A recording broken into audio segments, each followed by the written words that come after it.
Hi, everybody. I'm finally back after a very, very long break. Um, what motivated me to get back? You must be wondering. Frankly, all the comments I've been receiving from people in person and online wanting to know when I'd be back to making videos was very humbling for me to realize that the long format of the cuff for videos that I'd been uploading, they seem to have an impact on people. So I decided that maybe if this thing that I wasn't taking too seriously, if it's giving back something to people, I should get back. So well, I'm back. What have I been up to in the last 5 or 6 years? A lot, frankly. For starters, I got hitched to my sweetheart. We share three boys. God has been good to us, honestly. And it's a handful keeping three gremlins down, but every day is a blessing because of them. Secondly, I wrote and got a book published by HarperCollins, a novel called Giants. I'll speak a little bit more about it later.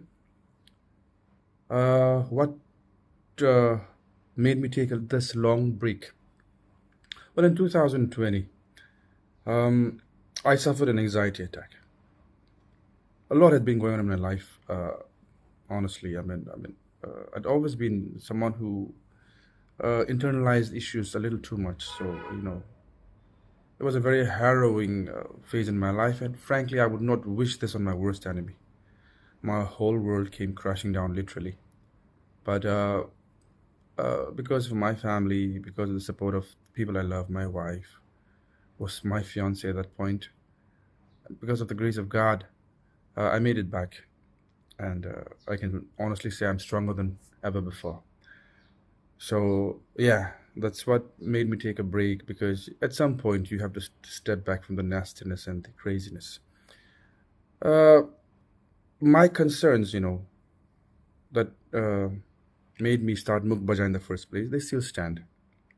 I believe as a people, as Nagas, but not only Nagas, but as uh, the people who belong to the 21st century.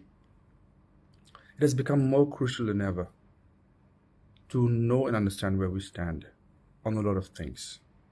We cannot be like scum on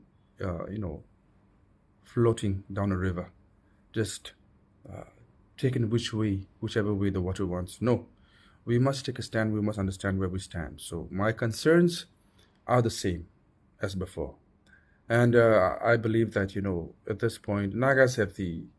I'm coming back to Nagas. Please forgive me, but you know it is inevitable. We have the both the good fortune as well as I would say the misfortune of standing at a juncture where what we choose and decide now is going to radically impact our history going forward. We can choose to continue running away from accountability. We can choose to choose victimhood and blame, or we can finally say that no, this is what I have, and I'm going to do what I need to do with what I have. Take ownership of a destiny. So I'm back, and I will continue to make the same sort of long format, off the cuff, non-scripted videos.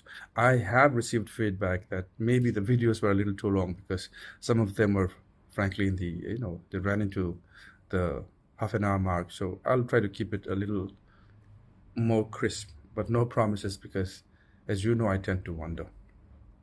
I am so looking forward to uh, hearing back from you, comments through the comments and through other in person if you ever meet me, because I believe that it cannot be an echo chamber.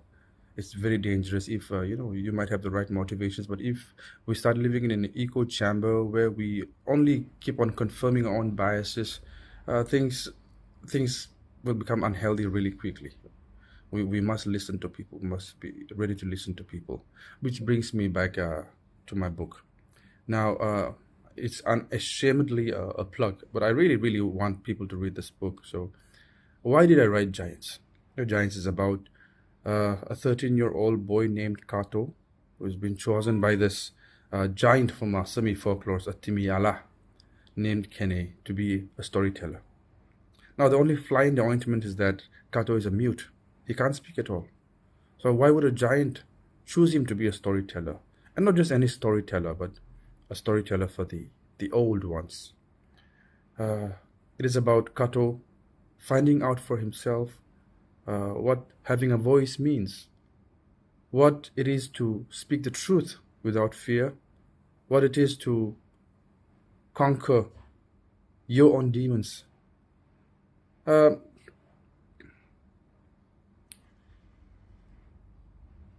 book, forgive me for this long pause, but when I wrote the book, my first priority, my first instinct was to just write a great book, a great story that anyone can read anywhere in the world.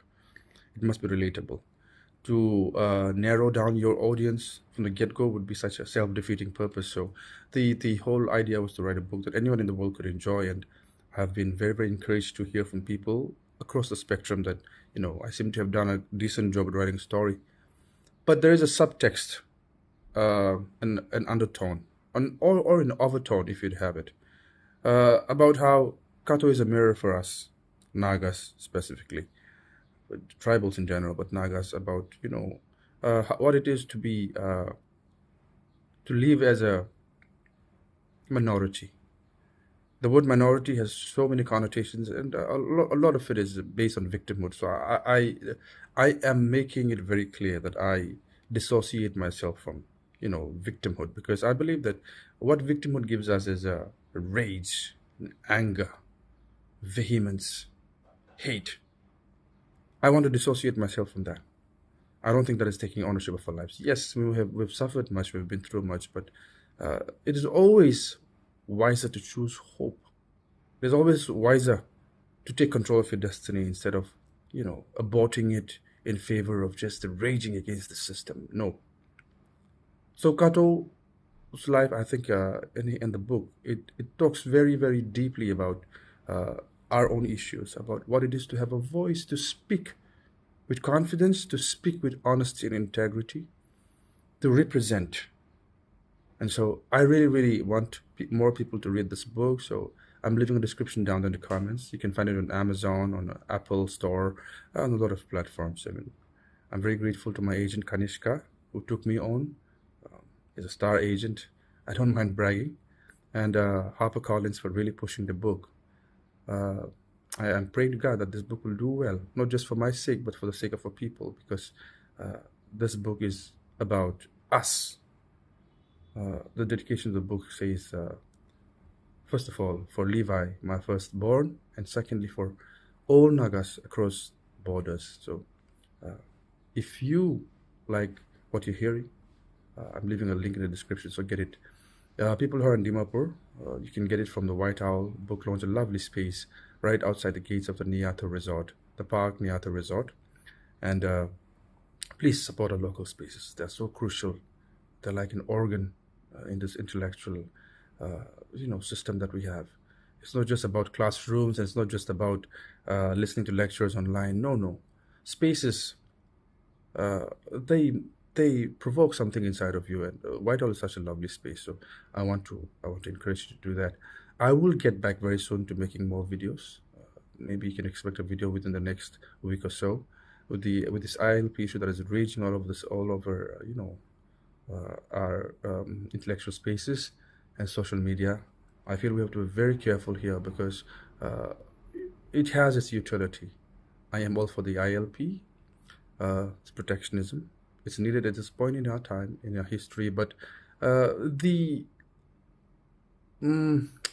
don't know, the tendency to hijack it and turn it into something that is based on communalism and from exceptionalism, and also hate, and creating this local versus the outsider narrative. I think this is so counterproductive, and this is extremely poisonous. So I want to speak out against it. So yeah, you can expect a video from me. I'm telling you, I mean, I am the same person. I feel very strongly about issues, and yeah, you can expect the same sort of things from me. So I hope all of you have been keeping well, and I hope to see you again very soon. Thank you. Bye-bye.